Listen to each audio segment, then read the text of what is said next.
우리 열왕기상 14장 14절부터 31절 내용인데요. 14절에서 16절까지 먼저 교독하도록 하겠습니다. 여호와께서 이스라엘 위에 한 왕을 일으키신즉 그가 그날에 여로보암의 집을 끊어버리리라. 언제냐 하니 곧 이제라. 15절 읽겠습니다. 시작. 여호와께서 이스라엘을 쳐서 물에서 흔들리는 갈대같이 되게 하시고 이스라엘을 그 조상들에게 주신 이 좋은 땅에서 뽑아 그들을 강 너머로 훑으시리니 그들이 아세라상을 만들어 여호와를 진노하게 하였습니다. 16절 읽겠습니다. 시작. 여호와께서 여로보암의 죄로 말미암아 이스라엘을 버리시리니 이는 그도 범죄하고 이스라엘로 범죄하게 하였습니다. 하니라. 아멘. 네. 자, 여로보암이 이제 왕국을 세웠습니다. 하나님께서 아히야라는 선지자를 통해서 왕국을 떼줄 것이라고 이야기했습니다. 그리고 너가 하나님의 율례와 법도를 다윗처럼 지키기만 하며 새로 시작하는 너의 나라 장구하게 해줄 것이다 약속했습니다. 하지만 인간적인 생각이 훨씬 더 하나님 말씀보다 더 가깝죠. 절기 때 자꾸 내려가다 보면 자기 백성들이 유다로 내려가다 보면 예루살렘으로 내려가다 보면 언젠가는 자기를 죽이고 다시 나라를 통합할 것이다. 큰일 났다. 금송아지를 만들어 가지고요. 제일 끝인 단과 제일 아래인 베델에다가 딱 설치하고 어차피 금송아지가 출애굽 때 나온 거잖아요. 이게 너희들을 인도한 애굽에서 인도한 하나님이다. 이렇게 이야기하면서 못 내려가게 막았잖아요. 하나님께서 이것을 경고하기 위해서 젊은 선지자를 보냈는데 얼마나 엄하게 경고하셨습니까? 그리고 표적도 보여주셨잖아요. 제단이 무너지기도 하고 그리고 손이 마르기도 하고 그리고 그 자리에 머무르지도 않고 급히 가고 근데 그걸 이제 늙은 선지자가 그냥 자기 인간적인 생각으로 잘해준다고 하는 것이 사자의 죽임을 당하고 이 모든 리포트를 왕이 받았을 거 아닙니까? 얼마나 무서웠겠어요. 그런데 하나님께로 돌이킬 생각은 없습니다. 인간이 참 제일 어려운 게 회개인 것 같아요. 그리고 또 그런 점에서는요. 회개할 수 있다는 게 제일 큰 축복입니다. 자, 그런데 자기 아들이 병이 걸렸어요. 아비야. 근데 이 아들은 이름 자체도 아베, 그러니까 아베다가 이제 그 예배한다는 뜻이고 야훼, 그러니까 여호와를 예배한다는 뜻인데 진짜 예배자였던 것 같습니다. 그리고 심지어 예배하러 내려가는 사람을 돕기도 하고 자기도 어떻게 신분을 속이고 내려가서 예배하기도 하고 이랬던 것 같습니다. 어쨌든 그가 병들자 너무 답답한 마음에 아내를 변장을 시켜서 자기 이제 왕후가 아니라 일반인인 것처럼 변장시켜서 가서 아이의 운명에 대해서 듣고 오게 하는 장면이었는데요. 이 속에는 하나님을 속일 수 있고 하나님을 매수할 수 있다는 생각이 들어있죠. 그러니까 우상 숭배와 그 바른 신앙의 유일한 차이점은요. 이름을 하나님 부르느냐 뭐 무슨 다른 거 부르느냐의 차이가 아닙니다. 하나님 불러도요. 하나님을 속일 수 있고 하나님을 내 생각으로 매수할 수 있고 혹은 뭐 이렇게 조정할 수 있다고 생각하면 그건 우상 숭배자입니다. 하나님 그런 분 아닙니다. 근데 이렇게 속일 수 있다고 생각해서 보내니까 하나님 속지 않죠. 하나님께서 정확하게 들어오자마자 여로보암의 아내여 이렇게 바로 이야기하잖아요. 그리고 말씀합니다. 내가 여로보암의 집에 재앙을 내려 여로보암에 속한 사내는 이스라엘 가운데 매인자나 노인자나 다 끊어버리되 거름더미에 썰어버림 같이 여로보암의 집을 맑게 썰어버리리라. 여로보암에게 속한 자가 성읍에서 죽은 적 개가 먹고 들에서 죽은 적 공중에 새가 먹으리니 이런 여호와께서 말씀하셨습니다. 이렇게 말씀하셨습니다. 그리고는요 읽었던 14절은요 그 심판의 시간이 언제냐에 대해서 이야기하는 것인데요. 한번 따라하겠습니다. 언제냐 곧 이제라. 금방 가까울 것이다 라고 이야기하면서 15절에 보니까요 그가 행한 일을 한번 따라하겠습니다. 흔들리는 갈대. 하나님께서 안전지대를 주셨습니다. 말씀에 순종하면 너 안전해. 너의 왕위가 장구할 거야 이야기했습니다. 근데 그 안전지대를 버리고요. 인간의 생각으로요. 금송아지를 아래 위로 탁 배치하고 근데 문제는 이제 금송아지만 배치한다고 되는 게 아니잖아요. 제사장이 없잖아요. 그죠? 레위인들이 다 거절하니까 다 이렇게 원하는 사람 다 해준다고 이렇게 막 이야기하고 막 어쨌든 자기가 했던 안전을 위한 조치들이요. 그리고 사람들은 금송아지 좋아해요. 사실은요, 하나님보다 금송아지 더 좋아하는 게 인간의 본성이에요. 그러니까 크게 만들고 뭐 화려하게 만들고. 근데 그게 안전을 주는 게 아니라 흔들리는 갈대 같아. 갈대처럼 너를 심히 흔들리게 하고 불안하게 할 것이다 라고 이야기하고요. 또 여러분 한번 따라하겠습니다. 물에서 흔들리는 갈대. 갈대는 불안하다는 뜻도 있지만 또 물에서 흔들리는 갈대. 여러분 물에 있는 물풀은 뽑기가 얼마나 쉬운지 아십니까? 쑥 뽑힙니다. 뽑아가지고요. 유브라데 강 건너편 쪽에, 그러니까 아시리아 역사상 가장 잔혹한 제국이 어디냐 이야기하면 모든 역사학자들이 이견의 여지가 없이 아시리아를 꼽습니다. 무시무시한 아시리아에 의해서 너희 이 나라도 망할 것이다. 이렇게 이야기를 하고 있습니다. 그 16절에 보면요. 한번 따라하겠습니다. 그도 범죄하고 이스라엘로 범죄하게 하였음이니라.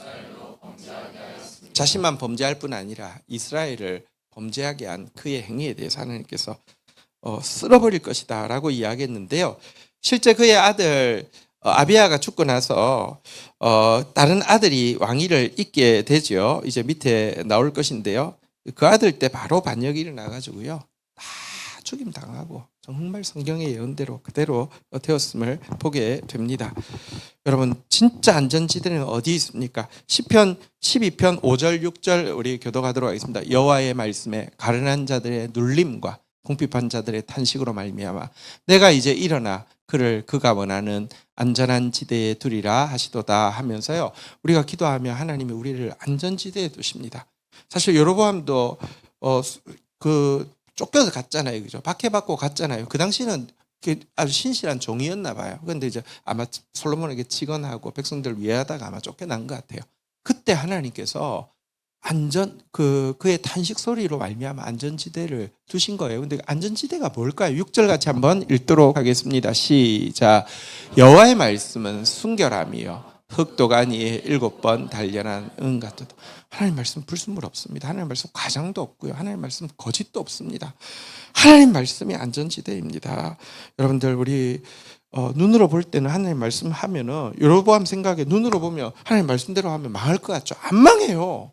안전지대예요. 왜? 하나님의 말씀은 불순물이 없고요. 시건치 않으시고요.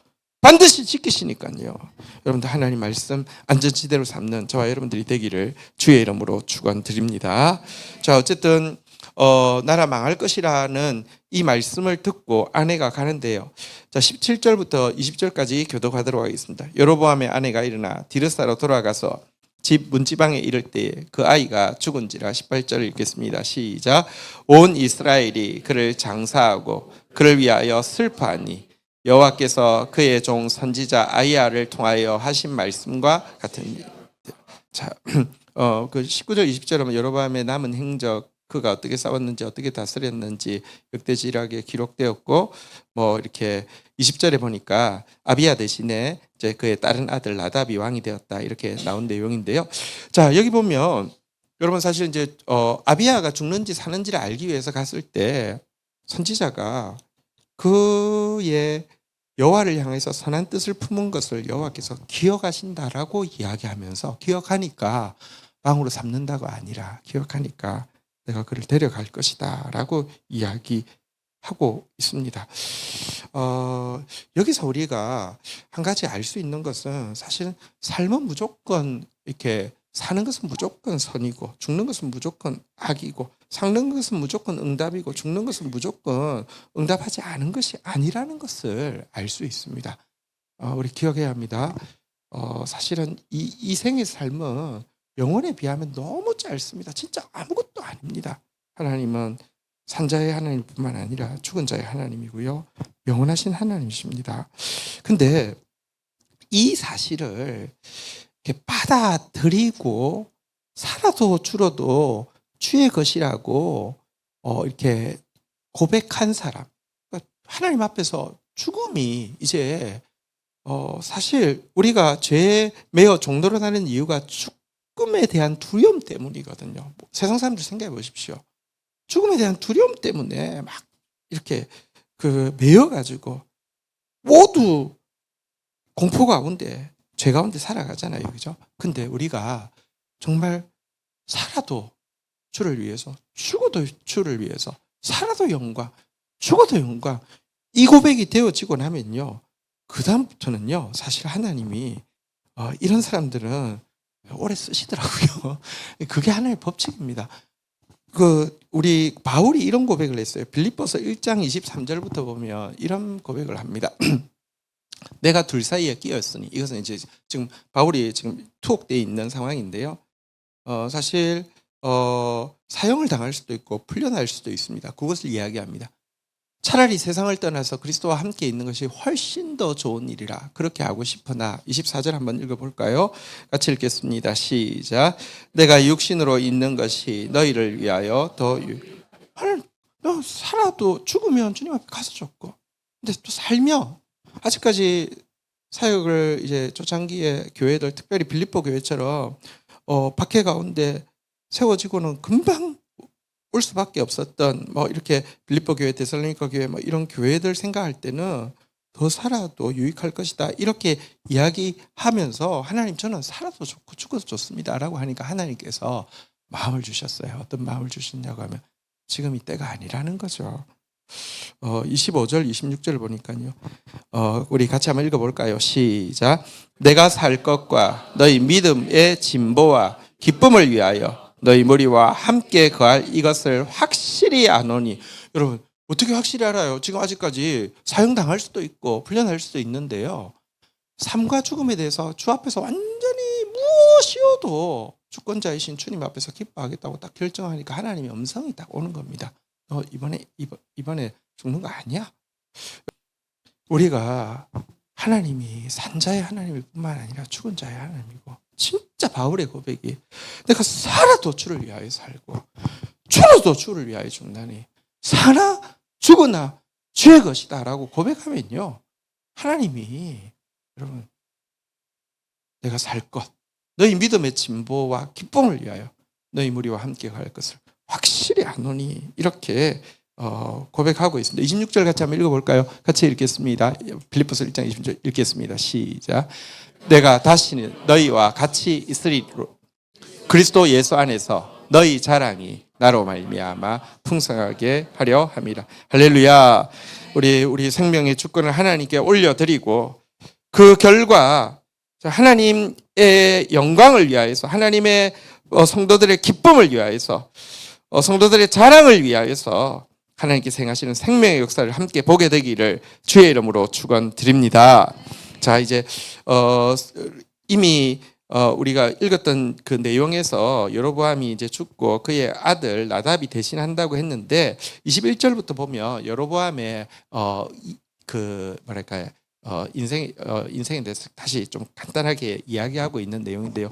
자, 오늘 본문으로 가서요, 열왕기상 14장 21절 우리 같이 한번 읽도록 하겠습니다. 시작. 솔로몬의 아들 르호보암은 유다의 왕이 되었으니 르호보암이 왕위에 오를 때 나이가 41세라.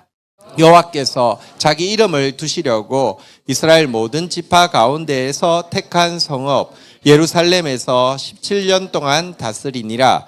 그의 어머니의 이름은 나아마요 암몬 사람이더라. 그러면서 이미 이제 죽었다는 이야기도 나왔지만 그가 몇 년간 통치했고, 한번 따라하겠습니다. 그의 어머니의 이름은 나아마요, 암몬 사람 나아마다, 이렇게 밝히는데요. 31절로 우리 한번 가볼까요? 같이 한번 읽도록 하겠습니다.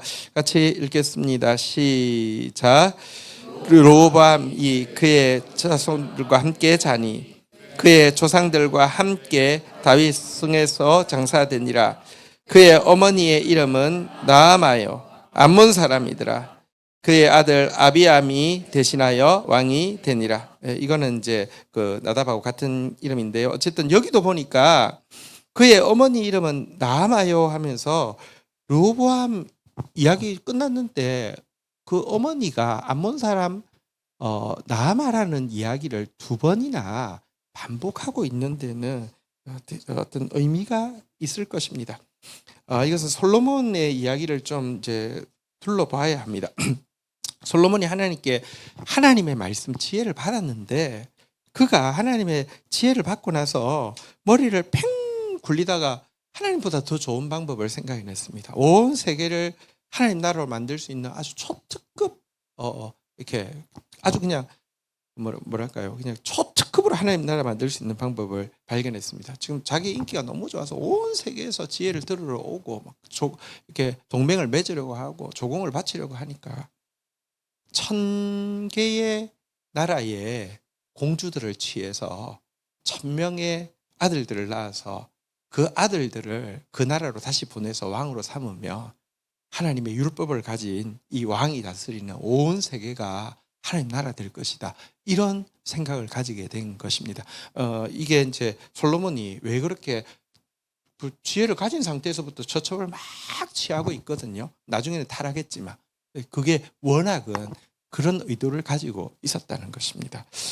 근데요, 그럴듯하죠. 여러분 저기 뭐죠? 테슬라 그 만든 사람 누구죠? 일론 머스크도 뭐 자식이 막 이렇게 뭐 이렇게 많다면서요. 이렇게 이렇게 그거 통해서 막 이렇게 유전 뭐 이렇게 통해서 자기처럼 똑똑한 사람을 이렇게 많이 만든다고. 근데 솔로몬이 그런 생각인데 뭐 될 것 같죠? 아니요. 하나님 나라는요 혈통으로나 육적으로나 사람의 뜻으로 되는 게 아니에요. 신기한 것이 이 솔로몬이 처첩이 1000명이라는 기록이 있는데 아들은요, 성경에 기록된 아들은 르호보암 하나밖에 없어요. 그리고 이제 그 에티오피아에 보면 까브란드그스라는 책이 있는데 여기 보면 솔로몬과 결혼한 것은 아니지만 스와 여왕을 통해서 메넬리크라는 아들이 하나 있고요.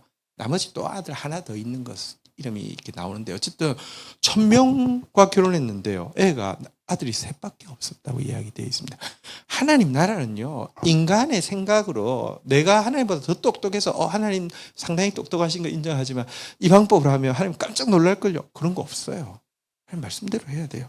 근데 자기 인간의 생각으로 해서 막 처첩을 막 취했는데 자식이 안 낳지만 난 성경에 기록된 하나지만 이방 여인, 이방 공주를 통해서 난 아들이 사실은 우상 숭배자로 이렇게 전락한 이야기로 이렇게 이야기되어 있습니다. 자, 르호보암 이야기를 이제 지금 위에 여로보암 바다가 이제 르호보암 이야기가 나오는데 르호보암 이야기 이제 어떻게 그가 우상 숭배자로 전락하게 되었는지 22절부터 한번 좀 교독을 하도록 하겠습니다.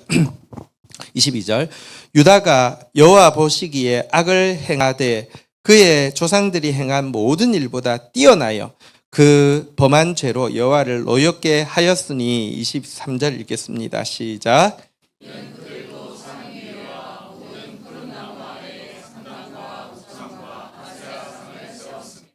24절째가 있습니다. 그 땅에 또 남색하는 자가 있었고 여호와께서 이스라엘 자손 앞에서 쫓아내신 국민의 모든 가정한 일을 무리가 본받아 행하였더라. 25절 읽겠습니다. 시작.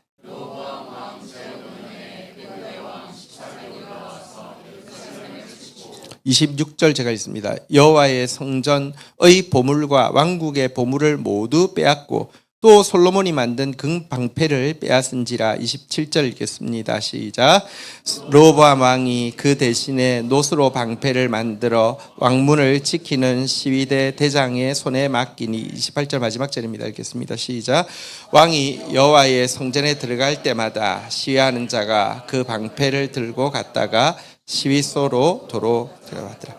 자, 북왕조 이야기하다 남왕조로 넘어와서 이제 르호보암 이야기하는데 르호보암이 왜 그렇게 타락했는지 그의 아버지 솔로몬이 인간적인 생각으로 낳았고 이방 여인과의 사이에서 낳은 것이 한 단서다라고 이야기를 하고는 있는데요. 여러분 사실 왕국이 분열되어지고 나서 당연히 반역이니까 자기가 왕이니까 정복하려고 했는데 하나님이 말씀을 주셨잖아요. 이것은 나로 말미암아 된 것이니 올라가지 말라. 그래서 3년 동안요 선지자의 가르침대로 여러분 그가 이렇게 율법을 지키고 하니까 나라가 강성해지고 잘 나갔는데요.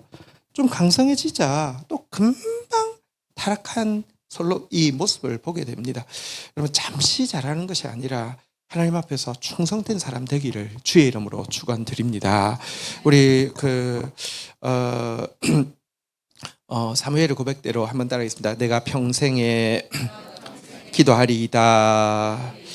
여러분, 다윗도 사무엘도 평생에 기도한다 그러는데 우리 하나님 앞에서 평생 기도하고 평생 하나님 말씀 순종하는 그런 사람들이 될 수 있기를 주의 이름으로 축원드립니다.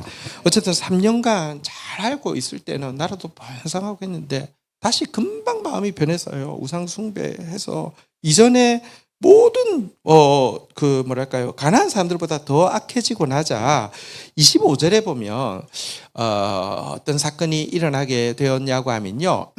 애굽에, 그러니까 이집트의 왕 시삭이 올라와서 예루살렘을 치게 되었습니다. 여러분, 이것은 되게 큰 사건이죠. 예루살렘이 이렇게 이방 왕에 의해서 직접 이렇게 공격을 받아가지고요. 26절에 보니까요, 성전의 보물, 왕궁의 보물 모두 빼앗기게 되었다는 것은요, 이스라엘 남유다 역사상 딱 두 번밖에 없습니다. 첫 번째가 이 시삭 때고요. 두 번째가 나중에 바벨론의 느부갓네살에 의한 것입니다. 근데 이게 여러분 르호보암 때 있었던 일입니다. 하나님 말씀 버리자 하나님께서요 그의 성전이 이방 왕에 의해서 설리게 하고 있음을 보게 됩니다. 자, 그런데 여기서 한 가지 좀 재밌는 것을 볼 수 있는데요. 이집트는 누구보다도 하나님의 두려우심을 아는 자들이죠. 왜냐하면 그 출애굽의 역사를 그들이 보았으니까요. 그리고 그 일의 최고 핵심에 있는 것이 언약궤라는 것도 너무 잘 알고 있습니다. 그런데 시삭이 만약에 예루살렘을 칠 때 제일 먼저 가져가야 되는 보물이 무엇일까요? 당연히 언약궤겠죠. 근데 언약궤를 가져갔다는 내용이 안 나와 있습니다. 그죠? 그리고 나중에 느부갓네살도 성전을 이제 완전히 다 무너뜨려서 다 가져갔는데 언약궤를 가져갔다는 말이 없습니다. 언약궤는 어떻게 된 걸까? 언약궤가 사라진 건 맞는데 언제 사라졌는지 기록은 없는데 솔로몬 바로 다음 왕인 르호보암 때도 언약궤를 가져가지 않았다는 것은 언약궤가 없었다는 뜻일 수 있거든요. 그래서 이거에 대해서 게브라 나가스드라는 책에서는요, 솔로몬 때에 사라진 것이다라고 이야기를 하고 있고, 그것이 어떻게 되었냐고 하면 아까 르호보암은 자기가 인간적인 생각에 의해서 공주랑 이렇게 결혼해가지고 낳으면 그 나라 왕 삼으면 온 세계가 하나님 나라 된다 이런 것이었다고 하면 하나님의 뜻으로 말미암아 온 사람이 있었죠. 누구입니까? 스바 왕이죠. 스바 왕은 진짜 하나님의 지혜를 알고 싶어서 2년이라는 국정의 공백을 감수하고 엄청난 보물을 가지고 와서 솔로몬의 입을 통해서 나오는 하나님 말씀을 듣고 감탄하면서 소문보다 배나 더하다라고 이야기하면서, 그런데 당신에게 이와 같은 지혜를 주신 것은 공의와 정의를 행하게 함이라고 이렇게 이야기하고, 그녀가 가장 소원한 게 이제 돌아가면서 그러니까 언약궤를 달라고 이렇게 부탁을 했는데 그건 당연히 안 되죠. 그러니까 당연히 안 됩니다. 근데 이 말씀을 가져가고 싶다고, 어쨌든 이렇게 부탁을 하게 되고요. 그런데 그녀에게서 난 아들이 메넬리크고요. 그 메넬리크가 이건 진짜 하나님의 뜻 가운데서 난 것이죠. 어떻게 보면은 정식적으로 결혼을 한 상태가 아니잖아요, 그죠? 진짜 좀 하나님 뜻 가운데 났어요. 메넬리크가 이제 20살 때 이스라엘에 이렇게 아버지 아이를 찾아서 오게 되었을 때 아버지가 너무 감동을 했어요. 왜냐하면 아무리 해도 자식이 안 생기고 르호보암 하나밖에 없는데 너무 잘난 자식이 돌아온 거예요. 또 그 당시 기록에 의하면 르호보암은 7세인데 이 메넬리크가 20세이고 하니까 너 내 후계자가 된다라고 이야기할 때 이 메넬리크는 어머니와 약속도 있지만 나는 율법에 의하며 정식으로 당신의 자식이 아닙니다. 그러니까 율법에 의해서 결혼한 관계에서 난 자식이 아니고 당신에게는 정식으로 난 자식이기 때문에 나는 자격이 없습니다라고 하고 어쨌든 거절하게 됩니다. 그리고 그가 이제 그 에티오피아로 돌아갈 때에 하나님께서 꿈에 이제 나단의 아들을, 아니 그러니까 저기 사독의 아들 아사랴를 이제 대제사장으로 삼아서 이제 그 같이 보내거든요. 그리고 12지파에서 각각 1000명씩 12,000명의 그 신실한 청년들도 같이 보내거든요. 네. 그 밤에 사독의 아들 아사랴 대제사장에게 하나님 나타나셔서 솔로몬이 내 말씀을 버렸기 때문에 나도 그를 버렸다. 나는 나를 사랑하는 자를 사랑하고 나를 간절히 찾는 자를 찾는다라고 하면서 언약궤를 가져가라고 했고요. 또 뭐 구체적인 방법도 알려주셔가지고, 근데 그 방법들도 보면 이렇게 하면 되는구나가 이렇게 말이 될 정도로 되게 정교하게 기록이 되어 있습니다. 어쨌든 그렇게 해서 가져갔다라는 것이 이 커브란 더거스티의 기록이고요. 에티오피아에서 3000년이 지나도 지금도 그것을 믿고 또 그것이 자기들에게 온 것에 대해서 기뻐하는 축제를 하고 있는 것이 뜸갓 축제라는 축제가 있습니다. 저는 이제 요거에 이제 논쟁이 될 수 있기 때문에 진짜야 뭐 이렇게 이야기하면 하나도 중요하지 않다고 이야기합니다. 왜냐하고 하면 언약궤는 그림자고 본체는 예수님이시잖아요, 그죠? 근데 어쨌거나 여러분 뭐랄까요? 이 지혜를 사랑하는 마음이 너무 간절할 때에 하나님께서 그에게 지혜를 주시고 또 지혜를 이렇게 그를 간절히 찾는 자에게 지혜를 주셨다는 이야기 자체는 사실은 되게 시사하는 바가 크다고 생각합니다. 저는 예수님께서 직접 이런 말씀을 하셨어요. 예수님께서 재림하실 때 이 세상 사람들의 믿음 없음에 대해서 스바 여왕이 직접 책망할 것이라고 이야기했습니다. 나는 지혜를 듣기 위해서 이렇게 왔는데 지혜보다 훨씬 더 크신 분이 여기 계신데 어찌하여 그 앞에 나오지 않느냐고 책망할 것이라고 이야기하고 있는데요. 책망할 때 말로 하는 거하고 프레젠테이션을 하면서 하는 거는 효과가 다를 건데요. 언약궤를 딱 가지고 와가지고 프레젠테이션 하면 아마 모두 그 말 앞에 사실 우리가 얼마나 지혜에 무지했는지에 대해서 알 수 있을 것이다 이런 생각을 하고요.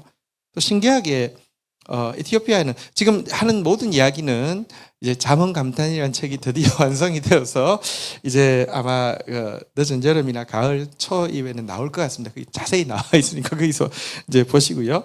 재밌는 것은 에티오피아에서 이 언약궤가 온 것을 기뻐하는 축제가 이게 뜸갓 축제라는 축제가 있는데요. 뜸갓은 자기들 말이고요. 영어로는 에피파니라고 하는데 에피파니가 뭐냐고 하면 수연절이라고 해서 예수님이 이제 본격적으로 당신의 공생애를 시작하시는 것을 기념하는 절기를 에피파니라고 합니다. 수연절이라고 합니다. 근데 언약궤가 온 날과 예수님께서 본격적으로 사역을 시작하시는 날을 하루로 묶어서 같은 날로 지키고 있는데 되게 신기해요. 그렇지 않습니까? 언약궤의 본체가 누구십니까? 예수님이잖아요. 그죠? 예수님이 나타나신 수연절과, 그래서 유대교와 기독교가 지금 이스라엘은 여러분 기독교 아닙니다. 그러니까 정말 무지한 바울이 그렇게 책망했던 무지한 지금 거기 매여 있는 것인데요. 유대교와 기독교가 완전히 하나 되는 일이 에티오피아에서 일어났거든요. 어쨌든 이제 그런 일이 있는데 여러분 하나님의 말씀을 가치 없게 여긴 르호보암의 모습을 가장 잘 보여주는 것이 이 금방패를 빼앗기고 나서 27절에 보니까요. 무엇으로 금방패를 대신했다고요?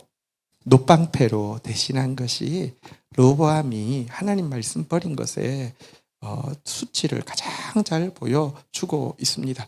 반면 하나님 말씀 끝까지 붙잡고 싶어서 끝까지 붙잡았더니 하나님께서 높여주신 이 그 이야기는요. 사실 이 그 스바이왕 혹은 메넬리크의 이야기는요. 잠언 4장 7절에서 9절이 어쩌면 가장 잘 보여주는 그들의 운명을 잘 보여주는 것이라고 이야기할 수 있습니다. 마지막으로 잠언 4장 7절부터 우리 한번 보도록 하겠습니다. 우리 같이 한번 읽어볼까요? 시작. 지혜가 제일이니 지혜를 얻으라. 내가 얻은 모든 것을 가지고 명철을 얻을지어다. 8절 읽겠습니다. 시작. 그를 높이라. 그리하면 그가 너를 높이 들리라. 만일 그를 품으면 그가 너를 영화롭게 하리라. 할렐루야. 한 사람은 말씀 잠시 품다가 버리고 그래서 금방패가 노방패가 되었지만 한 사람은 나는 율법에 의하면 자격이 없습니다 라고 이야기하지만 정말 하나님의 말씀 사랑하니까 하나님이 말씀을 주실 뿐만 아니라 그에게 영화를 주셨죠. 우리가 생각할 때는 에티오피아가 되게 작은 나라, 뭐 너무 가난한 나라 이야기하지만 왕조가 3,000년 진행되었고요. 그 메넬리크로부터 한 200년 정도 지나고 나서는 이집트 전체를 지배하는 나라가 되었죠. 블랙 파라오 시기이고요. 전 세계에서 만들어진 오벨리스크 중에서 완성된 오벨리스크 중에서 제일 큰 것은 에티오피아에 있습니다. 근데 그 돌이요 이집트에서만 나는 돌이거든요. 근데 그걸 어떻게 에티오피아까지 옮겼을까요? 540톤짜리 오벨리스크가 거기 있고요. 어쨌든 우리나라도 6.25 전쟁 때 그 황실 근위대가 와가지고 정말로 목숨 걸고 싸워주었거든요. 예. 어쨌든 오늘 본문은 두 가지를 이야기합니다. 안전도요 하나님 말씀에 있지 내 생각에 있지 않고요. 영광도요 하나님의 말씀. 지혜가 언약궤를 이야기하잖아요, 그죠? 언약궤에 있지. 여러분, 네 과장은 할 수 있죠. 노방패로 금방패 대체는 할 수 있으니까 흉내는 낼 수 있지만 참된 영광이 아닙니다. 우리 이 말씀 붙잡고요. 또 이 말씀 붙잡음으로 말미암아 우리의 생명과 사망, 우리의 모든 것의 주도권을 주님께 올려드리고 또 우리 신실하게 주님 앞에 나가는 거 여러분들 되기를 주의 이름으로 축원드립니다. 자리에서 일어서시겠습니다.